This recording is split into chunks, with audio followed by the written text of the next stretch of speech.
Почему вода стала желтой? Сибайцы обеспокоены состоянием реки Карагайлы. Солнце, воздух и вода – наши лучшие друзья. В городе ведется приемка лагерей и центров дневного пребывания. В любой беде вы не одиноки. 17 мая отмечается Международный день детского телефона доверия. Теперь об этом и другом более подробно. В эфире городского телевидения выпуск новостей. В студии Наиля Ахмедшина. Здравствуйте. Сегодня на студию начали поступать звонки от обеспокоенных жителей города. Сибайцы волнуются, почему в некоторых местах река Карагайлы стала желтого цвета, и высказывают предположение, что это связано со сбросом в воду химических веществ. Так ли это на самом деле, разбирались наши корреспонденты. Вместе с приходом весны яркими красками наполнилась не только природа, но и река Карагайлы. Болотно-желтый цвет воды не на шутку обеспокоил сибайцев. Карагайлы впадает в реку Туаляс, которая, в свою очередь, в реку Урал, где многие горожане так любят проводить выходные дни с удочкой в руках. Сразу стали высказываться предположения, мол, это какая-то химия, а значит, скоро и рыбы не станет. Проверить состояние воды выехали специалисты Сибайского территориального комитета Министерства экологии и природопользования Республики Башкортостан, которые заявили, повода для беспокойства нет. Такая ситуация наблюдается уже вторую весну. На протяжении 1,5 лет наблюдается такая картина, что по реке река Карагайлы носит такой немножко желтоватый цвет оттенок. Но у людей, горожан могу успокоить, что никаких аварийных ситуаций на протяжении 10 лет у нас в реке Карагайлы не наблюдается. Сброс у нас идет промышленных стоков очищенный. Эта картина наблюдается с той поры, когда провели расчистку русла реки Карагайлы. Проводили, параллельно с расчисткой русла реки, проводили выпрямление русла реки.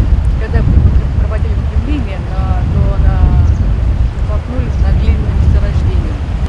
По осени, вот когда тоже была жалоба из соседнего региона Челябинской области, тоже выезжали, обследовали ситуацию, провели отбор в 8 точках реки Карагайлы и реки Подалас, куда впадает река Карагайлы.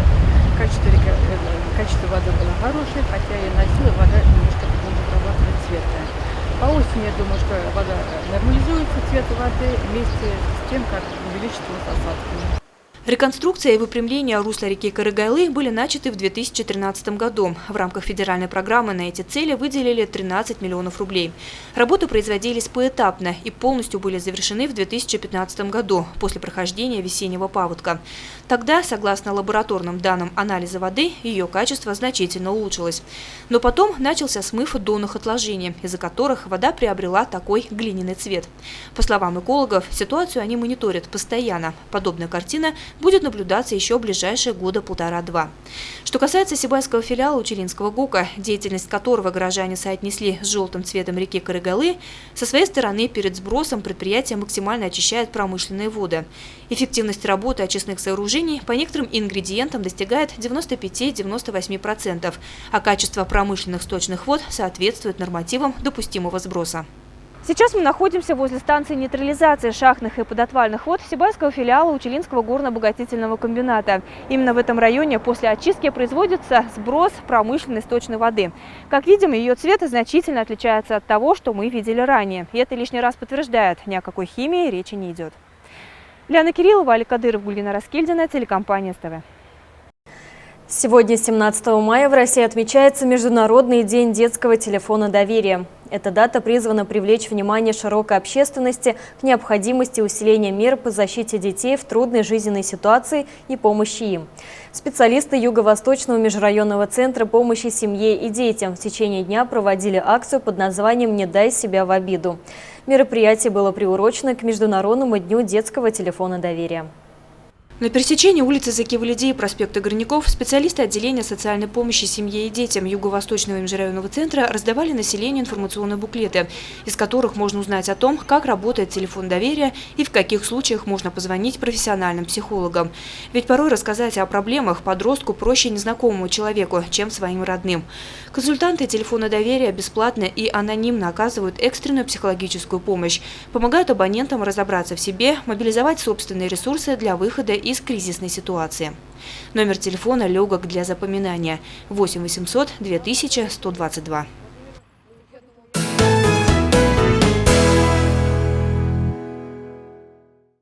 В городе стартовали военные полевые сборы для школьников и студентов. Ребята обучают разборке и сборке автомата, учат действиям в зонах условного химического, биологического и радиационного заражения, повышают уровень и других знаний в области военного дела. Военно-полевые сборы проводятся среди школьников и студентов в целях военно-патриотического воспитания и совершенствования знаний учащихся в области начальной военной подготовки. В будущем юношам предстоит служить в рядах вооруженных сил страны, и они должны иметь примерное представление об армии. Сборы, они проводятся, именно цель этих сборов – практическая отработка тех теоретических знаний, которые они получили за весь учебный год. И, как говорится, естественно, для воспитания патриотизма, патриотических чувств. Еще одно будет учебное место у нас в этом году. Это тир нашего СМПК, то есть техникума, где будут наши ребята отрабатывать стрельбу из малокалиберной винтовки. То есть они должны почувствовать запах пороха. Их должно, это, как говорится, действительно, чтобы они увидели настоящее боевое оружие. На военно-полевых сборах ведется целенаправленная деятельность по формированию у обучающихся высокого патриотического сознания, чувства верности своему отечеству, готовности к выполнению гражданского долга. Эти ребята – будущие солдаты и защитники Родины. Работа в рамках военно-полевых сборов организуется совместно с отделом образования администрации города, преподавателями основ безопасности жизнедеятельности школ, отделом военного комиссариата по Сибаю и Хайбулинскому району. Когда-то военно-полевые сборы проводились на лоне природы, но вот уже несколько лет местом проведения становится стадион «Труд», где в течение 4 дней ребята проходят курс молодого бойца. Я участвую тут в военных сборах второй раз, я в деревне участвовал. И,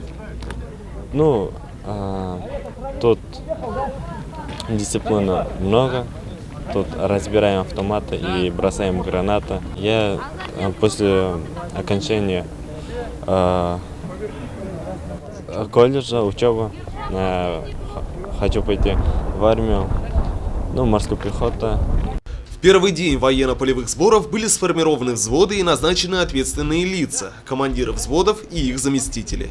На каждый день составлены расписание дисциплинарных занятий, во время которых ребят обучают основам боевых действий в обороне и наступлении, тактической подготовке, рукопашному бою, основам медицинской помощи и другому.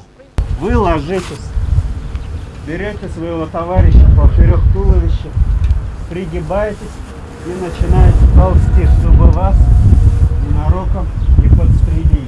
Как говорится, тяжело в учении, легко в бою. Военно-полевые сборы – это, конечно, не полное погружение в атмосферу армейской службы. Но, тем не менее, у большинства старшеклассников подобные занятия вызывают неподдельный интерес. По отзывам ребят, сборы проходят очень интересно и познавательно. И потому побывать на них хотят не только школьники и студенты, но даже отслужившие в армии юноши. Я уже заслужил в армии, Республика Абхазия, город Гудаута. Вот это полевые сборы ребятам понадобятся, я думаю, в армии. Здесь много научиться, метание гранат, разборка автомата, строевая подготовка, воинские уставы. До армии я в полевых сборах не участвовал. Вот они сейчас участвуют в полевых военных сборах. Они в армию пойдут, им этот воинские уставы, им понадобится в армии, я так думаю. Закрытие военно-полевых сборов состоится в эту пятницу. Тогда же и будет назван взвод, показавший наилучшие результаты. Ринат Музафаров, Данила Либаев, Алик Кадыров, Радмир Сингулов, Гульгина Раскильдина, телекомпания СТВ. Остались считанные дни до начала летней оздоровительной кампании для детей. Скоро свои двери распахнут лагеря, а также центры дневного пребывания, где школьники смогут в полной мере отдохнуть и набраться сил перед следующим учебным годом. В эти дни готовность учреждений к летней кампании проверяет специально созданная комиссия. Школьный лагерь – самый доступный вид отдыха во время летних каникул. Можно весело и радостно провести время с одноклассниками, к тому же быть рядом с домом и родителями. Традиционно в состав межведомственной комиссии по приемке центров дневного пребывания детей или школьных лагерей вошли сотрудники отделов образования и культуры, комиссии по делам несовершеннолетних, Роспотребнадзора. Пристальное внимание они уделяли обеспечению противопожарной безопасности на территории учебного заведения, подготовке столовых, кабинетов, а также спортивного зала. В числе первых объектов проверки оказалась гимназия. Мы видим, что уже администрация школы гимназии отработана, все документации в порядке. Уже нам говорят о том, что какие планы они выстроили. Видна определенная работа. Уже есть приказ, и уже объявили начальника, руководства лагерей и другой персонал. В 2016 году в конкурсе на лучшую организацию летней оздоровительной работы гимназия заняла первое место по республике. В этом году в планах ее представителей не уронить эту высокую планку, поэтому практически все работы по подготовке к летнему отдыху детей завершены. Подготовка началась у нас с апреля месяца. Мы приготовили пакет документов, который отправляли Роспотребнадзор. То есть на сегодняшний день у нас есть приказ на основании городского, есть программа, по которой мы будем работать, сетка мероприятий, штатное расписание, есть программа производственного контроля. То есть весь полный пакет документов у нас готов. Подготовка школьного лагеря включает в себя обеспеченность необходимым количеством мебели, посуды в столовой, оборудование спортивной площадки, а также оснащение каждого кабинета кулером. На данный момент ведется сбор заявлений от родителей. В первую очередь в список отдыхающих будут зачисляться дети из малообеспеченных и многодетных семей. В ближайшее время подобные проверки пройдут во всех учебных заведениях города, где будут организованы центры дневного пребывания для школьников. Евдокия Титаренко, Радмир Исенгулов, Любовь Карпова, телекомпания СТВ. В рамках Года экологии продолжаются акции от волонтеров. Так, на днях на субботник вышли представители молодежного экологического десанта. Завтрашний день Земли будет таким, каким мы его создадим сегодня. Это прекрасно понимают участники молодежного экодесанта, которые своим примером призывают всех беречь природу и бережно относиться к ее ресурсам. Ребята – постоянные участники экологических акций. В преддверии летнего сезона свое внимание они решили уделить уборке территории возле садов номер 9 и 10. Грязно, потому что люди за собой не убираются, выкидывают где попало мусор. В основном бутылки, мешки. Хочу сказать, чтобы все убирались на своей территории и в мусор не выкидывали. Землю надо хранить, чтобы все было чисто. Студенты Сибайского института БГУ, входящие в состав экодесанта, отмечают, мусора возле коллективных садов предостаточно. Что-то выбрасывают отдыхающие, хлам нередко выкидывают и дачники. К тому же поблизости проходит дорога, а потому территория постоянно подвергается мусорной атаке. Основную часть мусора – это пачки из-под сигарет и бутылки из-под алкоголя. Следовательно, если человек злоупотребляет и имеет дурные привычки, он и ссорит у нас. Поэтому я призываю, уважаемые горожане, к вас, во-первых, здоровому и трезвому образу жизни. Не сорить, не бросать, чтобы за вами наши чада, наши дети, им чтобы не приходилось за вами убирать этот мусор. Понимаете, все это зло, которое вы творите, оно все равно к вам вернется. Весь этот мусор, все это загрязнение, это вашим внукам передастся через года, через болезни, через аллергии. Все это оттуда. Давайте складывать мусор в те места, где они должны быть. Природа нуждается в бережном отношении и человеческой заботе. Молодежный экодесант призывает всех присоединяться к их движению и совместно наводить порядок там, где это необходимо. Конечно, не стоит забывать и прописную истину. Чисто не там, где убирают, а там, где не ссорят. Лена Кириллова, Данил Алибаев, Али Кадыров, Любовь Карпова, телекомпания СТВ. И последнее. На минувшей неделе свой профессиональный праздник отмечали медицинские сестры. В честь этого в Сибае прошли не только праздничные мероприятия, но и конкурс медсестер. Евдокия Титаренко расскажет подробнее. Празднование Международного дня медицинских сестер в Сибае началось с приятного момента.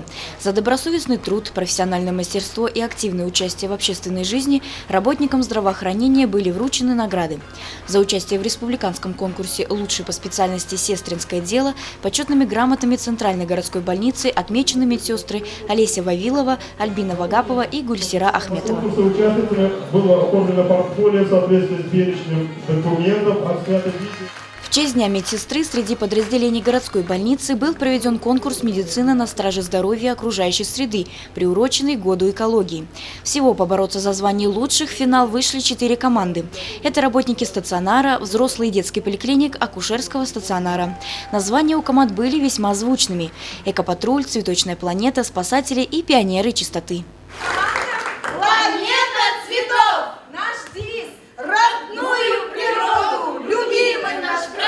Всем сердцем люби За несколько часов, в течение которых шел конкурс, веселые и задорные медицинские сестры доказали, что обладатели этой профессии действительно должны иметь поистине доброе сердце и открытую душу. Абсолютными победителями конкурса «Медицина на страже здоровья окружающей среды» стала команда отделения для взрослого населения «Цветочная планета». Евдокия Титаренко, Нияз Мирхайдаров, Гульгина Раскильдина, телекомпания СТВ.